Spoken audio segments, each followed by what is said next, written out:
Good morning and welcome to the January 28th, 2025 Quality Assurance Task Force meeting, and Happy New Year. I think it's our first time together. I'd like to call this meeting to order. My name is Nika Berry, Chair of Quality Assurance Task Force. And I'd like to ask Mr. Adam Zabriskie to lead us in the Pledge of Allegiance this morning.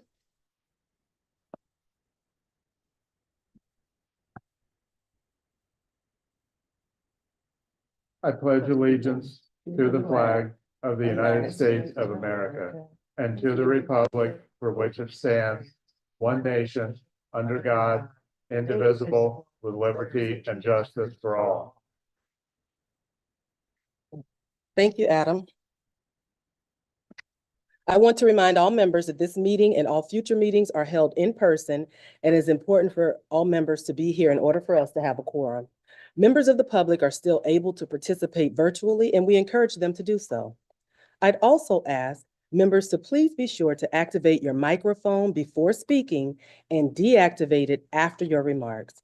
This will help ensure that everyone is able to be heard by those in the room and online. I'll ask Ms. Whittington to take us through our agenda, review, and share any announcements. Okay, good morning, Madam Chair and members, and thank you all for joining us, and those who are online and those of you in the room. Thanks for being here this morning. If I may, I'll go through the a couple of announcements that I have this morning, and then I'll go through the agenda. By your action in November, you'll recall that you approved for the Ms. Charlotte Campbell to be the representative for the elderly. And so she is in her new role today in her new capacity. So we want to let her know that we appreciate her being here. And also we have two new at-large alternates that we are trying to schedule an orientation with. We were able to get with Mr. Rob Giltz and conduct his orientation. And so we have the two at-large who are still trying to schedule the orientations for. We will be expecting a new elected official to join us. Mayor of Kissimmee, Jackie Espinoza, is expected to be appointed to the TDLCB by the Metro Plan Orlando Board at their meeting on February 12th.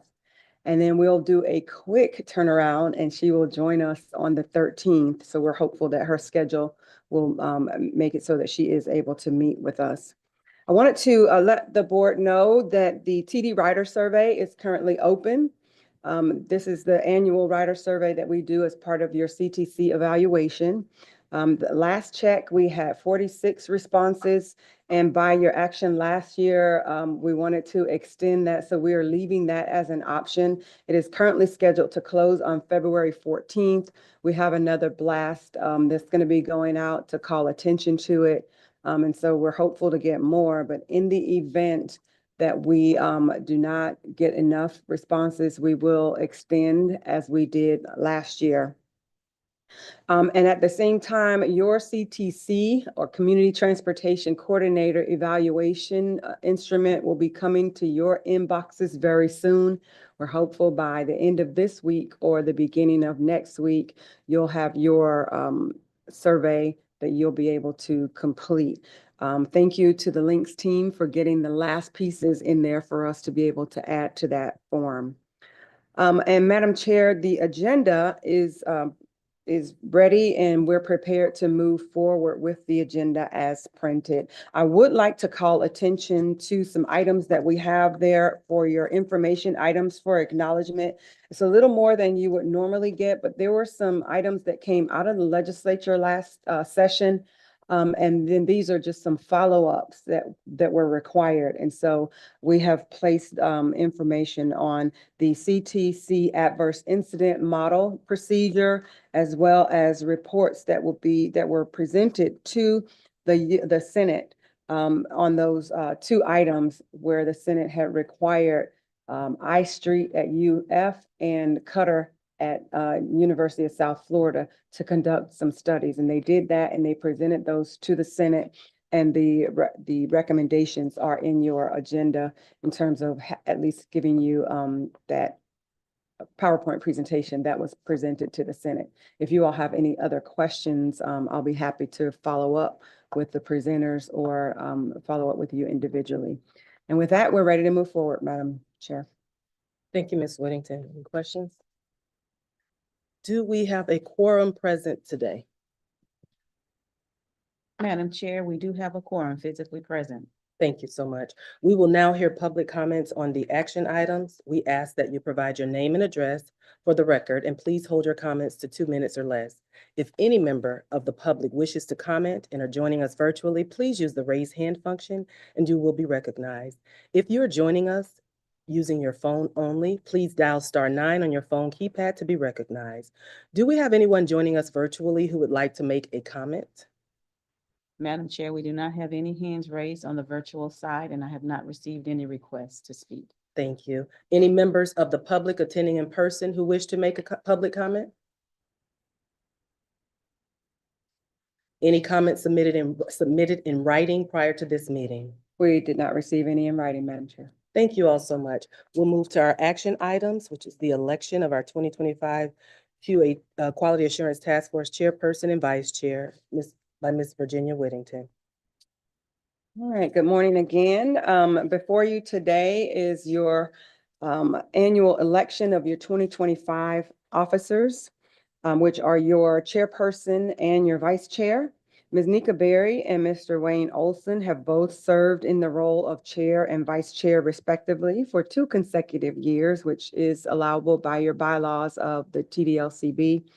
And bringing things into line and consistent with the Metro Plan Orlando operating procedures. They are, after having served those 2 consecutive years, are not eligible to serve in those current roles until they have sat out for another 2 years, and then they can come back into the queue. Therefore, we seek nominations for chairperson and vice chair on this morning. And we will start with the chairperson. Is there a nomination for chair?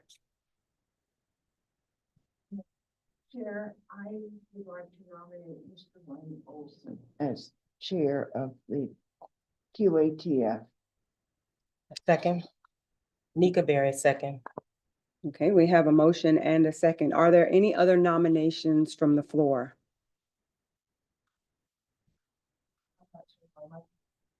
You have to press the little blue speaker Oh, sorry. man. Okay. I would like to nominate Miss Marilyn Baldwin for chairperson. Thank you, but not at this time. Okay. Mr. Olson, do you accept the nomination? Yes. All right, well, we have a motion and a second on the floor at this moment. It's been moved and properly seconded, and all in favor of the motion. Well, we actually need a motion to cease nominations. Is there a motion to cease nominations? His nomination. Second. And the second was Bob. Okay, all in favor of motion to cease nominations? All in favor? Aye. Like sign opposed? All right, so with that, we will declare that Mr. Wayne Olson is your incoming 2025 chairperson by acclamation, since there were no other nominations. So congratulations, Mr. Olson. Okay, now we will move to nominations for vice chair. Are there any nominations for vice chair? Ms. Berry? I move to nominate Ms. Marilyn Baldwin for vice chair. Okay, and the second is by Betsy?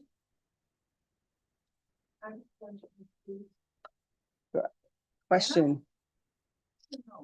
Yes, you can ask a question. If you'll turn your mic on, please, Marilyn. Okay, there you go. Thank you. I'd like to ask Betsy, would you like to serve?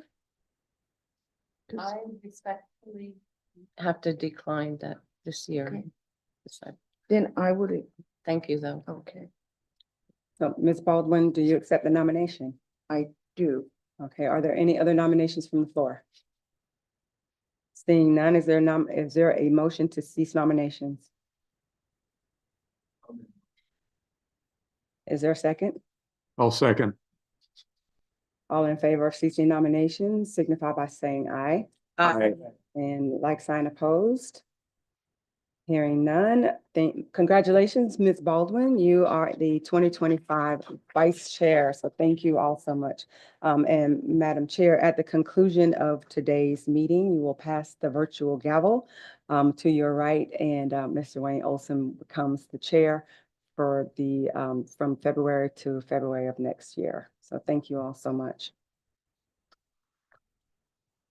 Thank you, Ms. Whittington. Thank you, team. All right, moving along, we will now hear from Ms. Whittington again regarding our annual TDLCB bylaws and review.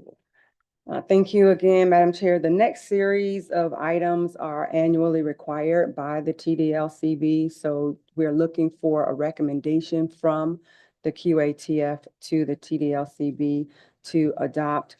Last year, you did a very substantive review of your bylaws. And so a review this year did not reveal any additional changes unless the members of this committee saw something that needed to be changed. They are in your tab 1 for recommendation today.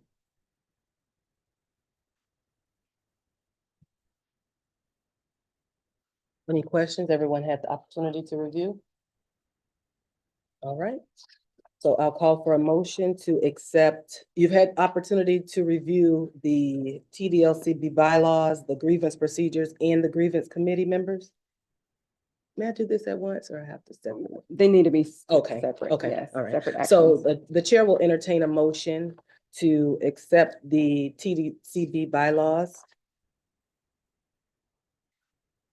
Is there a second? I'll second.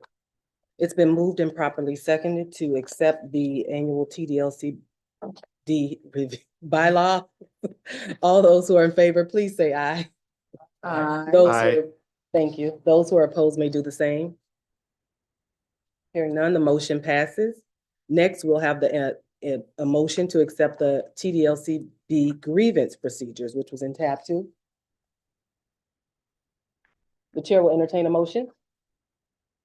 So moved. Marilyn Baldwin, I make a motion to accept the TDLCB grievance procedures. Is there a second? Second, Betsy Delano.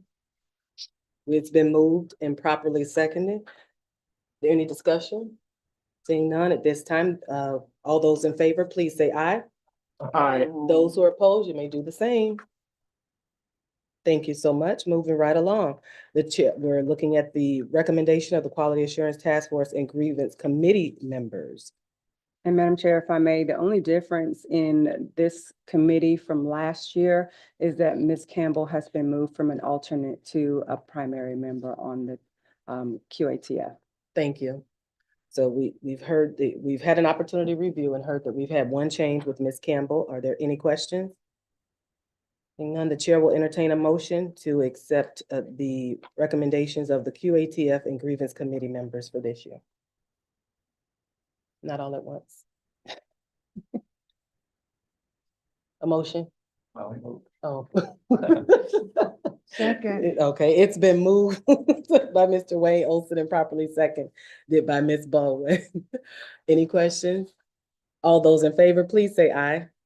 Aye. Those who are opposed, you may do the same. Thank you so much, and the motion passes. All right, thank you, Madam Chair. That is all of our action items for this morning. Thank you, Ms. Whittington. All right, let's move right along to our presentations and status reports. We'll hear first regarding the Health Services Transportation Plan from Ms. Sarah Goolsby.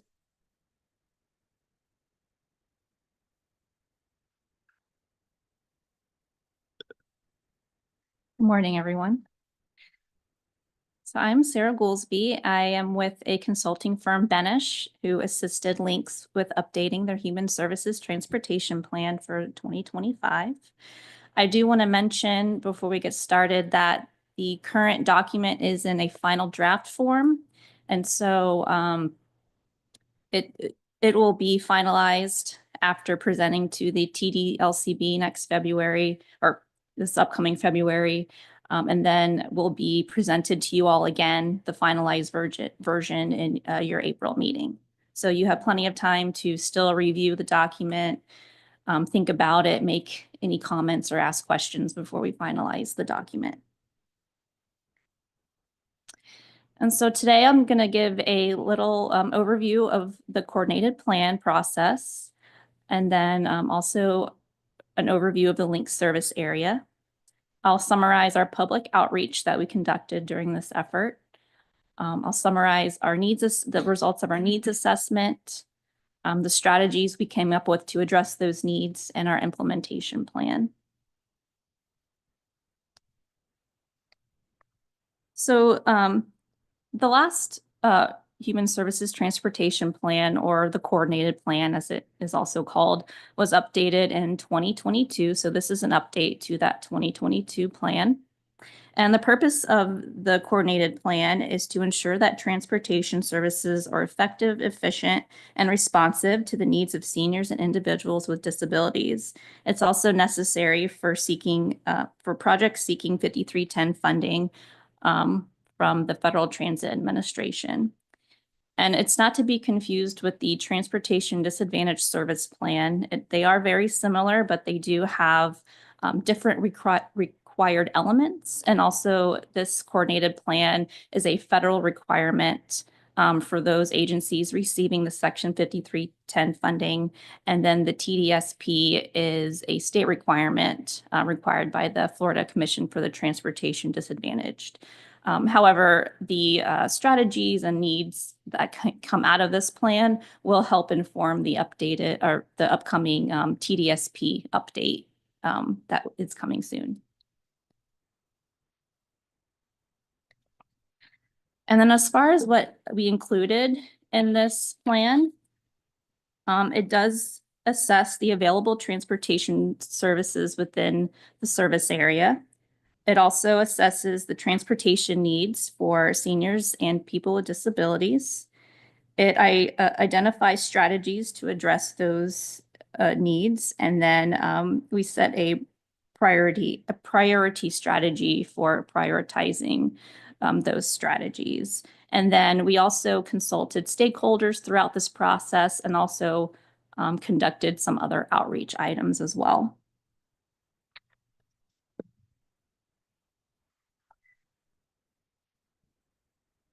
So this effort began with a look at the existing conditions of Lynx's service area.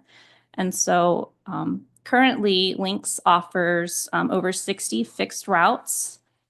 They offer a on-demand neighbor link service with 11 routes. There is also the Access Link service, which is the ADA paratransit service, and then the other and other transportation disadvantaged services for those who are eligible. They also have the van pool program. There are the 3 limo routes downtown. There are 2 commuter fast link routes as well, and then there are connections to the commuter Sunrail service as well. And then as far as the demographics within the area, Lynx does cover a 3-county service area. So that is Orange County, Osceola County, and Seminole County. And we found that the current population is around 2.3 million people, with about 3.13% are seniors or people age 65 and older. Almost 12% have at least one disability. Almost 13% are considered low-income individuals. Almost 5% do not have access to a vehicle, and the veteran population is around 6%. And these percentages are a little lower or on par with the Florida statewide average. So as far as outreach, the outreach played a pretty big role in this process. We conducted a NeighborLink onboard survey, which we received 152 responses over a 2-week period. And we used this survey to find out who was using the NeighborLink services and how they are using it. We conducted 2 stakeholder working group meetings, which I will get into a little more in a little bit. We also reviewed last year's Access Links customer satisfaction survey.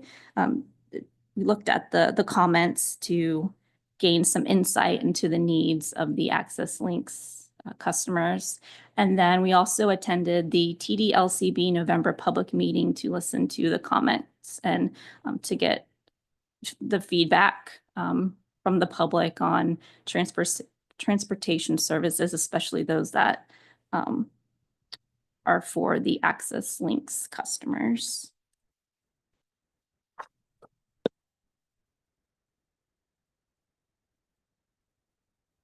So for the stakeholder working group meetings, we held one in-person and one virtual stakeholder meeting. And then with these meetings, we had a total of 19 organizations who participated in either one or both of the meetings. And these included participants from county departments, from nonprofit organizations who serve the clients represented in this plan. And then there was also an FDOT District 5 representative and also Metro Plan representatives.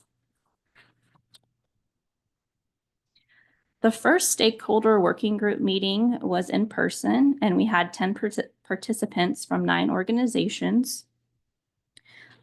First, we gave a presentation providing an overview of the plan development process. And then throughout the presentation, we had several polling questions for the stakeholders to answer to capture additional information related to stakeholder and client needs and priorities.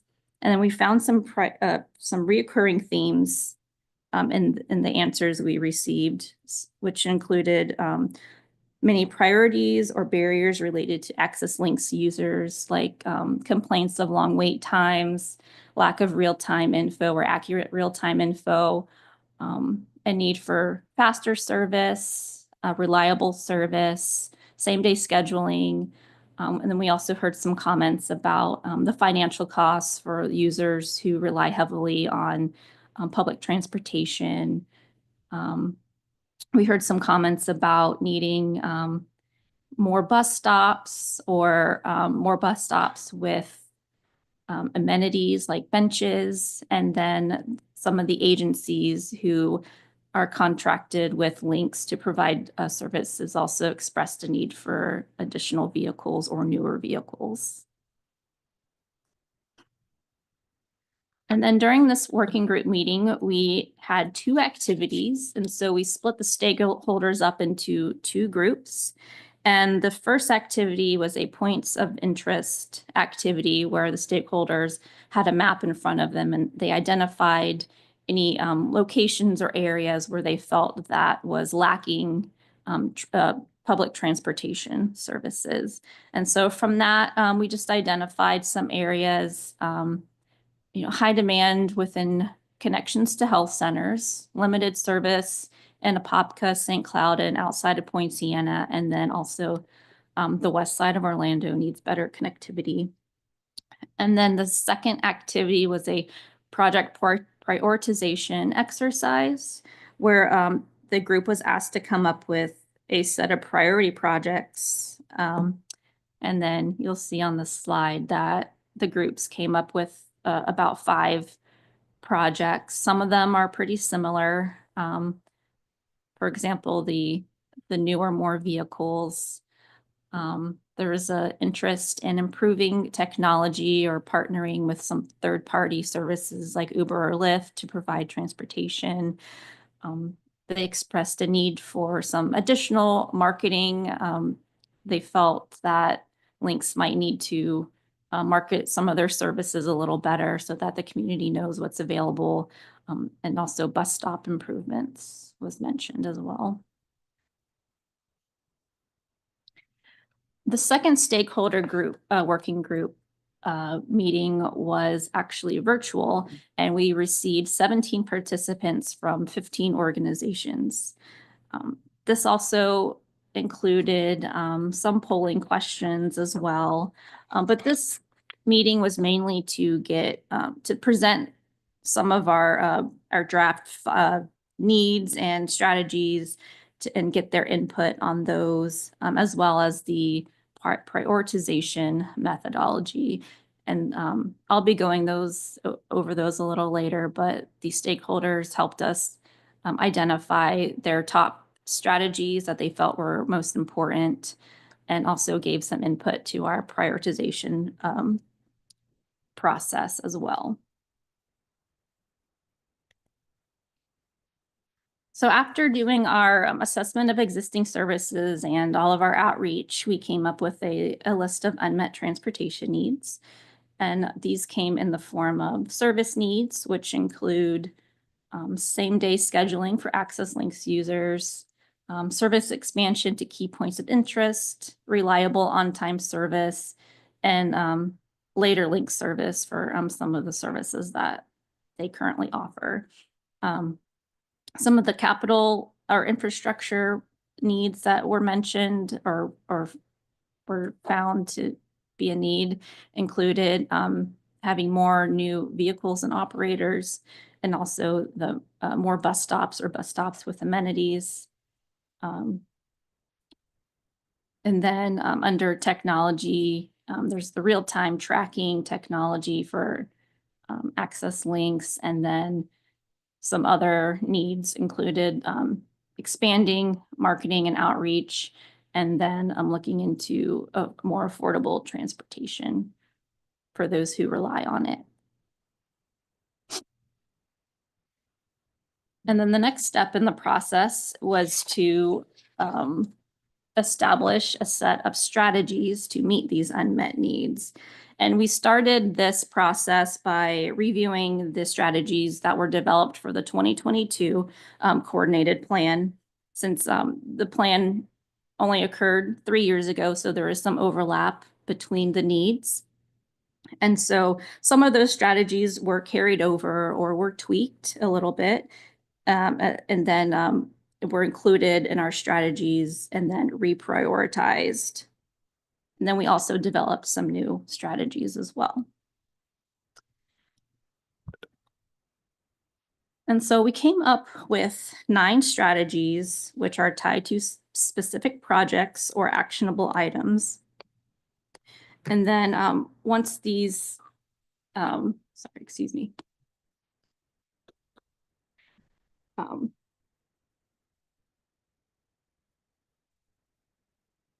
And then I will just go over these real quick and then give you some examples of some projects or action items that go under these strategies. So the first one we came up with was expand access to reliable and accessible fleets. And so this includes actions like continuing to allow the transportation providers the ability to lease accessible vehicles through the van pool program, allowing the transportation providers the ability to purchase replacement and expansion vehicles where the van pool program is not practical, and then encouraging the sharing of vehicles among subrecipients to leverage the resources available.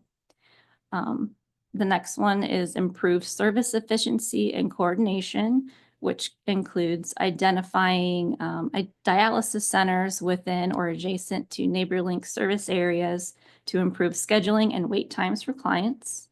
And then also increasing flexibility of scheduling Access Links trips by leveraging the use of companies like Uber and Lyft where practical. The third one is improve efficiency through technology, which includes actions like having enhanced Access Links application to provide access to reliable real-time tracking data, allowing Access Links customers to select their preferred means of communication, and automating the Section 5310 grant application process to be submitted through a web portal or some kind of grant management web application. The next one is to increase financial accessibility to services. So an example of an action item for that is creating a sponsorship or donation program to allow other entities to provide bus passes at no or low cost to individuals or nonprofit agencies. And then the next one is enhancing customer service experience, which could include providing some refresher training courses to Access Links employees, particularly to focus on handling customer phone calls and assisting with boarding and unloading vehicles. The next one is deliver new or extended services, which includes providing a first mile, last mile service in new geographic areas through taxi or van pool, increasing frequency of fixed route services, and increasing the span of service for NeighborLink and fixed route services. The next one is increasing accessible infrastructure, which could include supporting and advocating for local and county governments to increase accessible infrastructure, particularly related to bus stops. Enhance amenities at existing stops near senior communities or medical facilities, and identify key points of interest for seniors and individuals with disabilities that do not have a bus stop within a reasonable distance. Then the last two include increased marketing and distribution of information. So making sure that the Links' website is accurate and up to date with the 5310 program information. Continuing to promote travel training information to the human services agencies and notifying the general public that the service is available, and requesting updated contact information for the Access Links clients to improve availability of mobility device data and multiple ways to deliver information updates to clients. And then the last one, identifying other funding opportunities. So this includes seeking out funding opportunities through either USDOT or other state programs to fund innovative projects, particularly for technology-related projects like real-time data or on-demand information. And so after these strategies were developed, we had to prioritize them. And so we came up with 6 evaluation categories, and then the stakeholders gave their input on what they felt, which ones they felt should be weighted more than others. And so our evaluation criteria included public support. So does a strategy align with the public's input? Is the strategy a quality of life improvement? Does it provide connectivity to new points of interest? How is it financially feasible compared to other projects? Then we look at also the ease of implementation and then impact to user safety as well. And so after going through this process, we sorted these into high, medium, and low priorities. And so you'll see on the slide, there are 4 high priority strategies, which include improve service efficiency and coordination, increase accessible infrastructure, deliver newer extended services, and then enhance customer service experience. There are 3 medium priority strategies, which include expand access to reliable and accessible fleets, increase financial accessibility to services, and improve efficiency through technology. And then the 2 low priorities include increase marketing and distribution of information and identify other funding opportunities.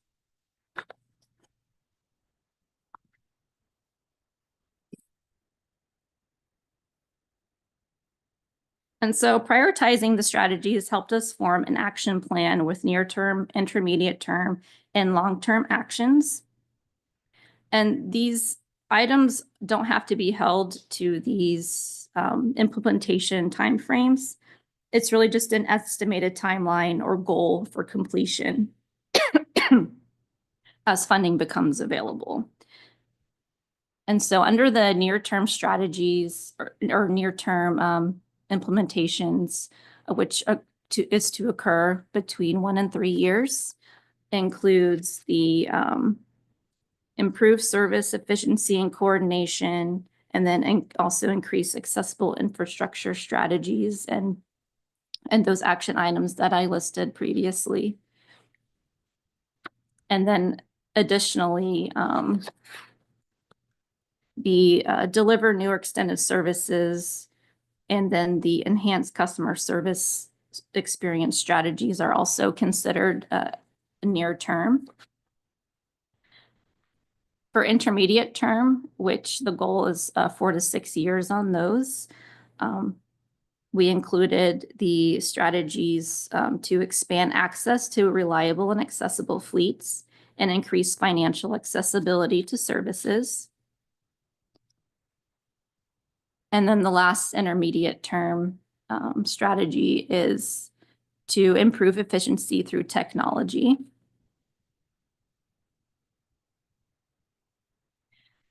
And then as for the long-term strategies, which the expected timeline for those is 7 years or more, we have the final two, which are the increased marketing and distribution of information and identify other funding opportunities. So as far as next steps, we will be presenting to the TDLCB in February. And then, as I said previously, we will be finalizing the document. If we receive any comments, we can address those in the final version. And then Links will be coming back to present the final version to you all in April. And then we'll present to the TDLCB in May as well. And with that are there any questions? Thank you, Sarah. Very thorough presentation. Any questions? Any questions? Well, I had a couple. I just can't let it go. Okay. So, but they're simple questions, I believe. So the service assessments, that was back in the beginning. What did that consist of? Like, what was included in the service assessment? So we just looked at the services currently being provided. And so we looked at all of Link's services, where they went. Okay. And then we also looked at outside transportation or non-public transportation. So we identified, of course, some, the Brightline service, and then any like taxi services or other private companies that provide like medical transportation and stuff Okay. like that. So you did a comparison. That was the reason for that question. Now, my next question is, so if I understood it correctly, you, with the neighborhood, what's it called? The neighborhood? Neighborly. Yes, neighborly. Survey was there. How many responses did you get with that? 152. Okay. Over what period of time? 2 weeks. That's very good. Yeah, most of them only took, we had a certain goal in mind in doing that. And some of the routes were very easy to hit our mark, some within like a day or two, and then some required another day or so to go back. But overall, it was a pretty good response. Okay, So, good. Madam Chair, Great response. if I could Yeah. ask a question. So Yes. these were on-site intercepts, right? So you actually talked to people, or, okay. Yes, so we had people actually physically on the buses talking to the people riding the buses. Nice.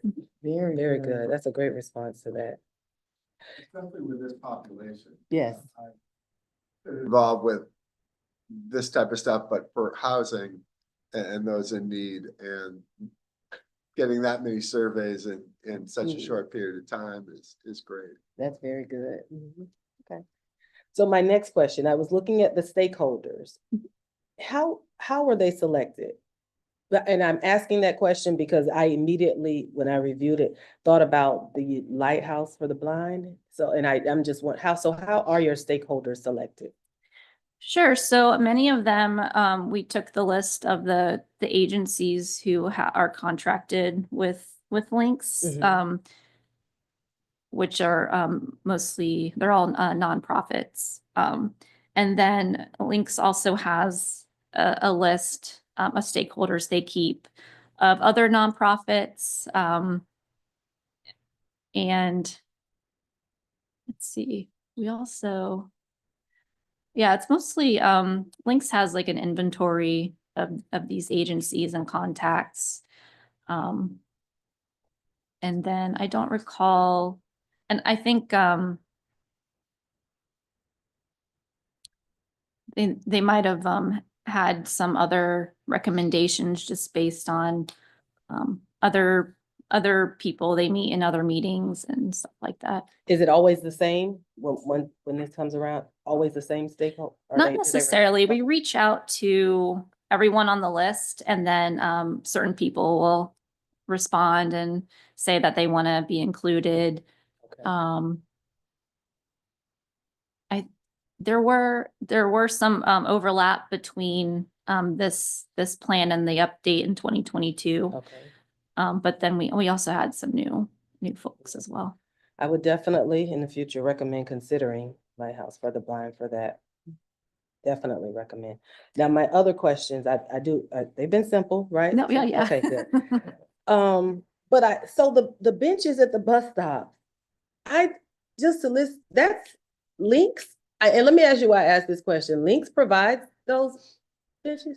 Not all of them, Okay, that's what I yeah. thought. Okay, Yeah. okay. I just wanted to. So part of our recommendations was also in cases where they're not the ones providing the infrastructure is, trying to, offer some kind of support or to the municipalities or the counties that are Okay.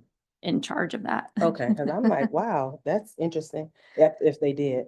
And then there was one that said it was said the west side needs better connectivity. What connecting, like rather So- than going to the main hub and like what's meant by that? Yeah, so what I think they meant by that is I don't currently have exact locations at the moment, but I can find that out. But the stakeholders he mentioned that just felt that there was some outskirts of Orlando on the west side that needed some better connectivity into the major urban area. I can tell you there's so much building going. Okay, As an example, my son played lacrosse for years. And there's a great tournament location just outside Orange County and Lake County. And you would have to take the 429 to get out there to 1792. When he first started, it was all pine trees and hills. And you go out there now and it is all townhouses and houses and apartments. It's building up so fast. I don't know if Lynx has the ability to catch up to that need with the population booming in that area.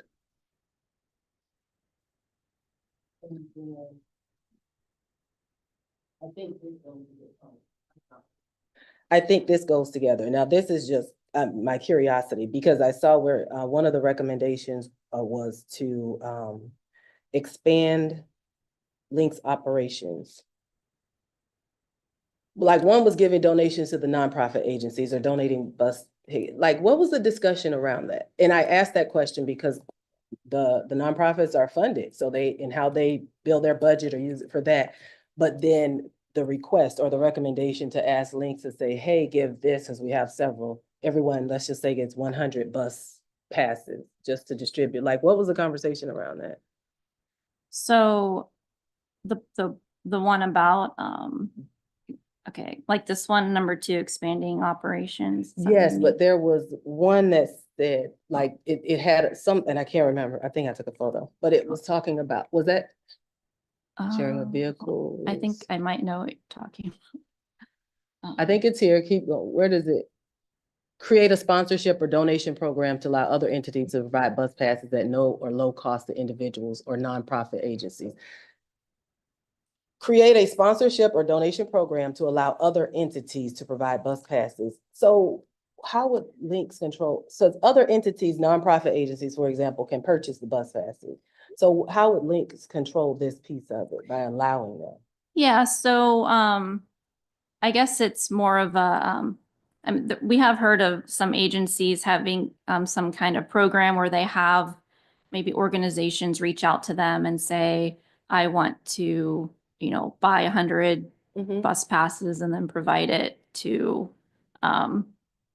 such and such organization or something like that. I guess it's just a way they can just kind of sponsor the program, get the word out, and let organizations know that this is something that's available for them to provide. Okay, because I was just caught up in the allow, because I know Link Oh. wouldn't have that control over, because organizations with their budget, because I'm very familiar with one who does that, so they can, assign their budget or itemize it the way they would like to.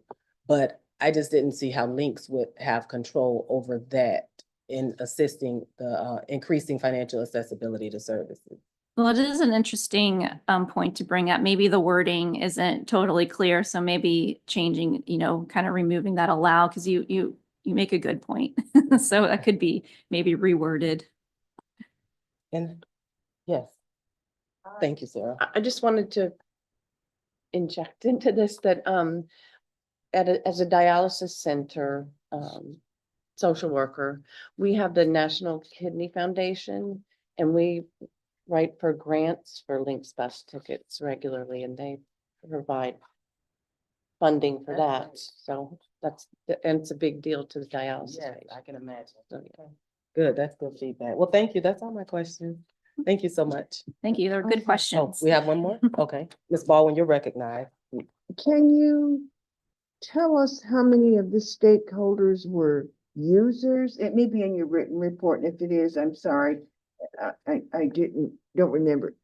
Were they users? Were they healthcare individuals such as social workers?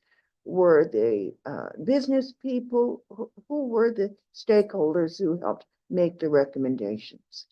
Sure. So they included people from organizations who work a lot with the communities represented in this plan. So Good. they, they work with seniors or they work with people with disabilities. I think we had some in there who work with low income individuals or the homeless, or we at least reached out to them. And then some other like county divisions as well, like the Council on Aging. We had representatives from different counties. And not specifically, no specific users were in there, but I believe that some of the representatives who came from the organizations are users themselves. In the future, I would encourage that we try to reach out to some user representatives.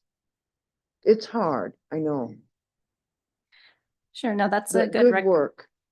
Thank you. Yeah, we didn't include them in the stakeholders in this round. We did try to get their input through the TDLCB meeting, public meeting. Yes, you did. But that is something to keep in mind for the next update. Okay. Any more questions?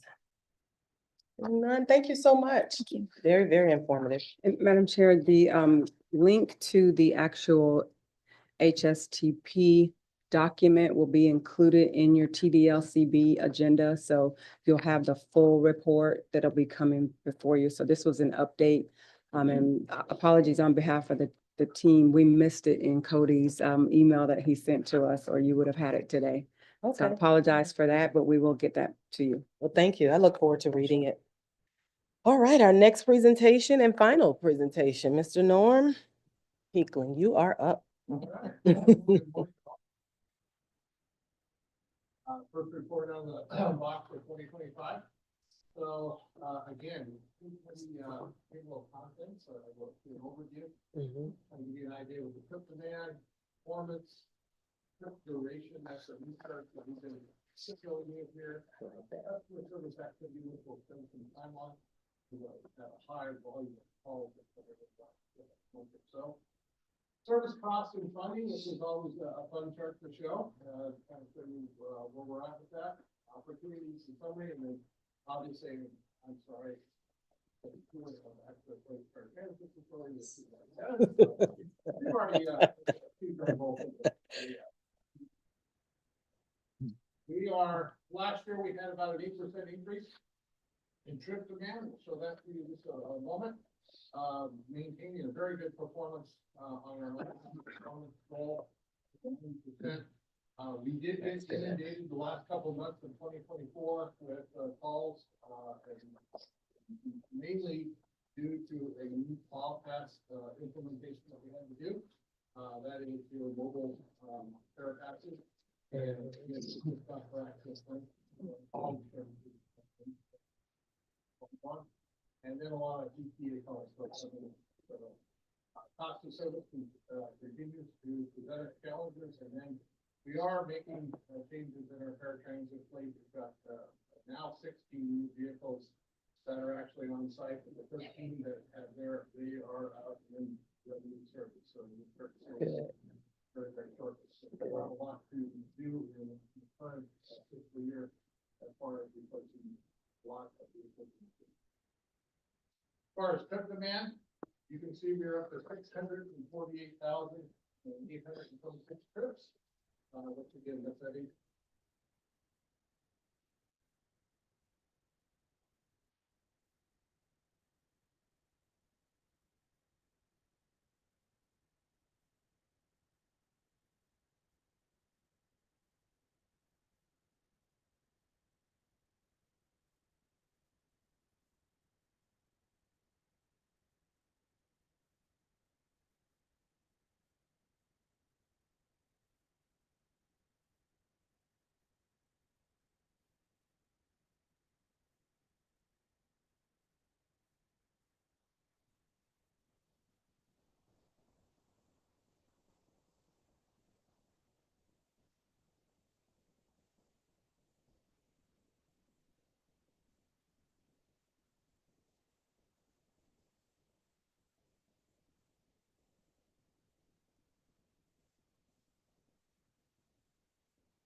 Thank you, Norm. Good job. Thank you so much for that information. Any questions for Norm today? Question? I do. Well, and I don't even think, first of all, I want to say thank you so much. The trip duration, I absolutely, that just makes my heart melt to see that. It really does. And just to know, even looking at like putting a visual to it, 2 hours and 45 minutes, the average is an hour and a half. And so it really puts things into perspectives that, yes, we know that sometimes there are delays, but I think as individuals, we can also get caught up. It seems much longer when you're just ready to go home than what it really is sometimes. So I appreciate that and that. Mhm. Yes. Right. Right. So, but I appreciate the, like, adding a visual it makes it so much easier. So thank you for that. My question was around the funding. What for the 788,000, what's included? What's included in that? So that's it? That's just running from where we met to the trips for the day and back? Wow. Wow. And wow, that's interesting. And I saw the 7 minutes, 47 seconds to respond to the calls, but I also want to say that for me, I don't know how the other team members, I understand, especially when you're rolling out that new program, but that was an additional 8,369 calls for the month that came in. And so I think it kind of balances. Of course, we would love to see. Yes.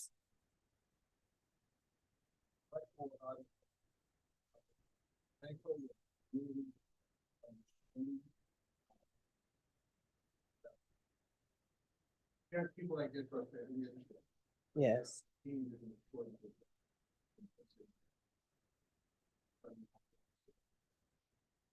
And because they had to be trained on that as well and know what they're. Well, that's the other thing. We kind of was on the job training. So Okay. a lot of things got thrown at a lot of people in a very short period of time. So Okay. the team, again, it wasn't like they sat down in a class and said, oh, here's step A, step B, step. It was more of, well, what's your question? Let's see if we can walk through this together. So, Okay. but they did a great job. Is that over? Is that over? Is that over? Yes. I think the initial bow wave is over of calls coming in for the new. We still have folks out there that we're trying to determine if they're still active because they have value that hasn't been transferred over yet. But the magnitude in a compressed period of time is obviously gone way down. So hopefully it's in a much more manageable level right now.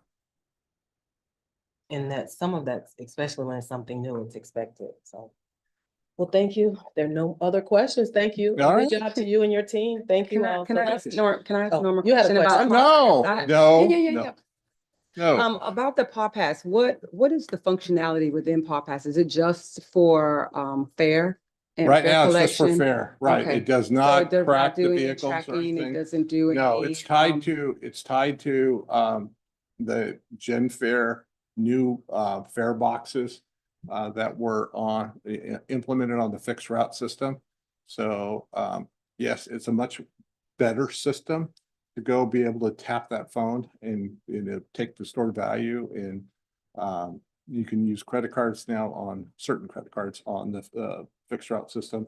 Unfortunately, we don't have the readers on the Access Links vehicles. So you still have to go through and do a couple extra steps, which was confusing to some. And then you have to show a serial number, which the driver has to write down. but you still, just like can, but it did. can be used for. Can be used. Okay. It can be Right. used on Access Links. It just, I'd love to have kind of some type of serial number or some type of reader on the vehicle so that Yeah. make it easier for the operator, plus make it easier for our clients. Would that be eligible for innovative service? grant, Potentially. Possibly? Okay. Potentially. Okay, If I remember correctly, you can do some capital, yeah. but we're looking at possibly having to change some of the communication systems in the vehicles anyways. So maybe it's all time to do that. Yeah, one step at a time. Right? Awesome. Okay, thank you. Thank you, Madam Don't Chair. get too excited just yet. Quick question. I'm underselling before, so. Are the drivers, you have a are the drivers trained on Paw Pass as well to be able to? Yeah, access? Joey Okay. and his team have done a good job. We've Okay. come out with some marketing information and we have like QR codes that, that are on the little placards that are in the vehicles now. So if somebody wants to go look at a video, they could just go to that QR code with their Nice. phone. And it will take them to a video that's on our website also, and it'll show them how to go load, which has helped reducing the number of phone calls. So the team has done a good job of getting that out. The one thing that we are still working on and a bit frustrated because it should have been done now is a dark mode on the phone for those that are visually impaired, that it will do the reading. And the company kept saying, oh, no, it's certified. It's good. It meets ADA. Well, it does up to a point, but the point that where you have to take it, where you get into your own wallet and adjust for amounts and how much you want to load, it didn't do that. So we discovered that glitch. They're going back. They thought they would have it a couple of weeks ago, that they'd have it fixed for a trial, kind of a beta testing. And I've been working with Sheila Young on a couple members in her group to do that beta testing when they have it ready, but it may be middle of next month before we get that ready. So trying to have actual users do the testing on it. Yes. And we have two questions. Ms. Baldwin, you had a question? I talked too long. See, you said no questions and then I oversold it. But It was Virginia's fault. It was Virginia's fault, right? So. Um,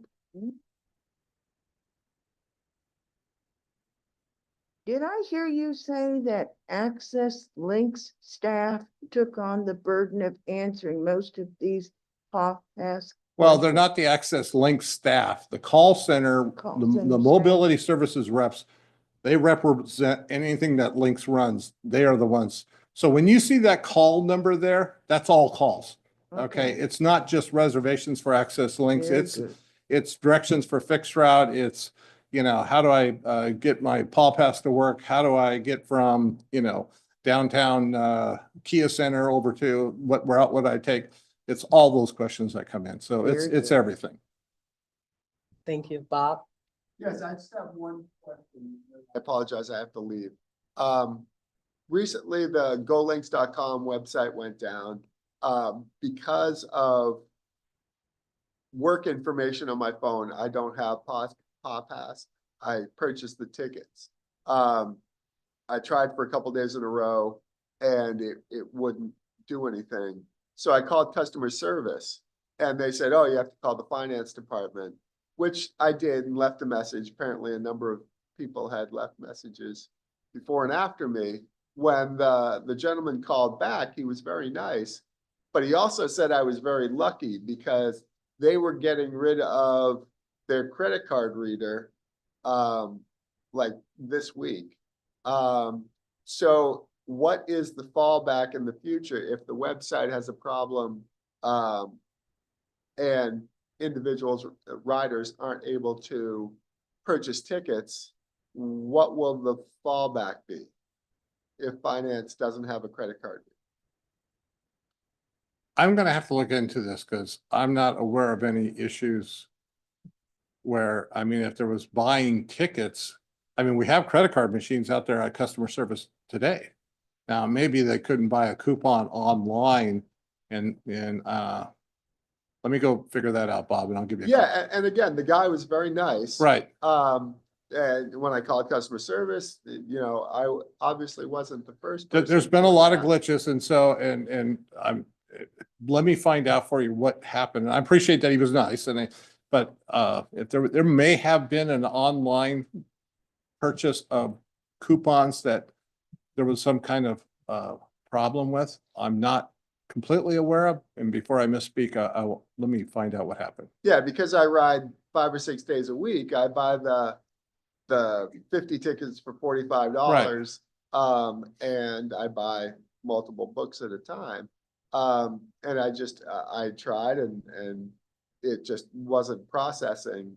So then I called customer service and that's when I was directed to Okay. finance department and both gentlemen I spoke to were very nice, but the guy kind of gave me a heads up that you're lucky you did it last week, because this week they were getting rid of their card readers. I don't So, know, well, we're not getting rid of any card readers. So that's the part that has me a little bit baffled, but I'll find out and get a straight answer for you. Thank you. Okay. I mean, yeah, I mean, I got my tickets, so. I'm Yeah, waiting for a yeah. Couple months. Well, I mean, it's good news still, but I'm, Yeah. I'm curious now myself. Thank you. Have a good day. Okay, Thank you, Bob. Thank you, Norm. all right. Thank you so much. Great report.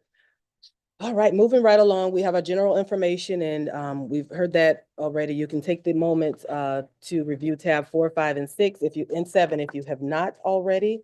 Upcoming meetings of interest, we have our Metro Plan Orlando Board, February 12th at 9, TDLCB, Transportation Disadvantaged Local Coordinating Board. That's Thursday, February 13th at 10. We are now at our member comments. Are there any committee members who have any final comments? All right, seeing none. This brings us to the second opportunity for public comment. Comments heard at this point in the meeting are more general in nature and similar to the first. Comments may be made in person or online. Members of the public joining us virtually who wish to speak will use the raise hands feature on the Zoom screen. If attending by phone, you can hit *9 to raise your hand and request to be recognized. When you're called, staff will unmute your microphone and will ask you to state your name and contact information for the record. We are now at the second opportunity for public comments. Comments heard at this point are more general in nature and similar to the first. Comments may be made in person or online. It is. Is there anyone wishing to make a public comment? Madam Chair, I have not received any requests. Okay. Thank you. Anyone from the public wishing to speak in person? Any written comments? None in person, Madam Chair, and no written comments prior to the meeting. Thank you. If there's no further business, thank you all so much for joining us today. The Transportation Disadvantaged Local Coordinating Board meeting, TDLCB, is February 13th, the day before Valentine's Day at 10 a.m. And I look forward to seeing you all there, and our meeting is adjourned. And thank Madam you very Chair. much, Madam Chair. Yeah. We want to thank you for serving as chair. Years, you've done an outstanding job. Thank you so much. Thank you, Yes. thank you, thank you. I appreciate it. Thank you. And I look forward to our chair, Mr. Wayne Olson, and vice chair, Ms. Marilyn Baldwin coming up. Thank you all.